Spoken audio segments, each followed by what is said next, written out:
কাল বিকেল 4টের মধ্যে খসড়া তালিকা তৈরি করতে নির্দেশ দেওয়া হয়েছে। একেবারে 294টা বিধানসভার প্রতিটি বুথ ধরে ধরে লিস্ট প্রকাশ করা হবে।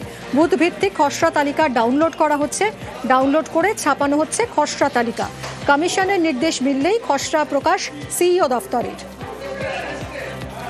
যা নিয়ে শুরু হয়েছে রাজনৈতিক চর্চা। আমাদের দাবি একটাই, ত্রুটিমুক্ত নির্বাচক তালিকা অর্থাৎ ভোটার লিস্ট তৈরি করা নির্বাচন কমিশনের কাজ। কেউ 2 বছরে বাবা হয়েছে, কেউ 15 বছরে বাবা হয়েছে, কারো নাতি নাতনি হয়ে গেছে 15-20 বছরের মধ্যে। এই ডিসপ্যারিটি গুলো, এই ভুলগুলো নির্বাচক তালিকা থেকে দূর হওয়া একান্ত আবশ্যক। আমরা তার সাথে সাথে চাইবো যে নির্বাচন কমিশন হিন্দু উদ্বাস্তু যারা আছেন, যারা বাংলাদেশ থেকে এসেছেন এবং যাদের নাম 25-এর ভোটার লিস্টে ছিল, সেই হিন্দু উদ্বাস্তুদের ক্ষেত্রে সহানুভূতির সাথে বিচার করুক এবং তাদের নাম যেন ভোটার লিস্টে থাকে তার জন্য ব্যবস্থা করবে। যা ভোটার তালিকা হবে সেই ভোটাররা উন্নয়নের স্বার্থে মানুষকে ভোট দেবেন, মিটে গেল। ফলে আমাদের আশঙ্কা বিজেপির নির্দেশে জাতীয় নির্বাচন কমিশন বাংলায় বেছে বেছে কয়েকটি জায়গায় বৈধ ভোটারদেরকে হয়রান করতে পারে। ফলে আমরা সতর্ক থাকছি, প্রত্যেকটি বুথে বুথে কাজ শুরু হয়ে যাবে বা নজরদারি শুরু হয়ে যাবে। বিজেপি যেখানে একটু ঠিকঠাক আছে সেখানে কিন্তু এই পুরো নাম বাদ গেছে কিনা আমার সন্দেহ আছে, ওটা আমাদের আবার স্ক্রুটিনি হবে। 80% ভোট যদি কোনো কেন্দ্রে পড়ে থাকে তাহলে 20% পড়েনি, তো ফলে যে 20% ফাঁকা আছে তারই একটা অংশ হচ্ছে এখন এইগুলো সব মৃত বা চলে গেছে বা ডুপ্লিকেট হয়েছে। আমাদের হেডেক হচ্ছে কোনো বৈধ ভোটার যেন বাদ না যায়।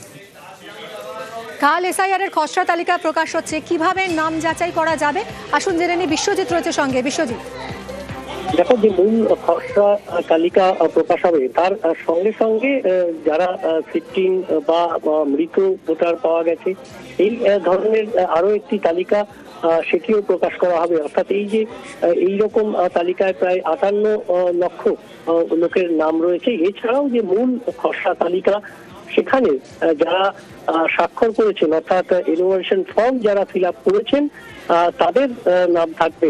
অর্থাৎ এই 2 রকম তালিকা প্রকাশ হবে এবং এটাই অফলাইন এবং অনলাইন দুভাবেই। অর্থাৎ সিইও দপ্তরের যে ওয়েবসাইট সেখানে যেমন দেখা যাবে প্রতিটি বিধানসভা এবং পার্ট নাম্বার ধরে ধরে সেখানে অনলাইনে দেখা যাবে, তেমনি প্রতিটি বুথের যে বিএলও রয়েছেন তাদের কাছে হার্ড কপি যাবে এবং পাশাপাশি যারা রাজনৈতিক দলের স্বীকৃত রাজনৈতিক দলের এজেন্ট রয়েছেন সেই বিএলওদের কাছে সেখানেও হার্ড কপি তাদেরকে পৌঁছে দেওয়া হবে। অর্থাৎ এই একদিকে হার্ড কপি দেখেও আপনারা যারা ভোটার রয়েছেন তারা মিলিয়ে নিতে পারবেন তাদের নাম কোন তালিকায় রয়েছে এবং এক্ষেত্রে পরবর্তী ক্ষেত্রে তাদের এই তালিকার ভিত্তিতে তারপর ম্যাপিং এবং এই যে হিয়ারিং, সেই হিয়ারিং কারো যদি কোনো যে নামের ক্ষেত্রে কোনো অভিযোগ থাকে যে তাদের নাম নেই, সেক্ষেত্রে 6, 7, 8 3 রকম ফর্ম তারা ফিল আপ করতে পারেন এবং সেই ভিত্তিতে